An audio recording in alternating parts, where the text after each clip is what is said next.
As coisas estão um caos? Bom, primeiro, tenta se acalmar. Eu aposto que esse não é o primeiro problema na sua vida. E não vai ser o último também. Na verdade, todos os que morreram deixaram algum problema não resolvido.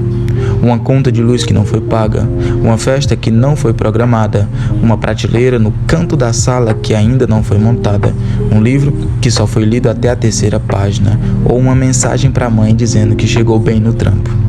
Sempre terá algo para fazer. A vida é tão cheia de compromissos que nós até esquecemos que em um determinado dia, todos esses compromissos vão ter que ficar para outra pessoa. Outro alguém vai ter que cumprir as suas tarefas. Então, tenta se acalmar. Você é substituível, mas você é único também. Relaxa um pouco. A vida é mais do que compromisso.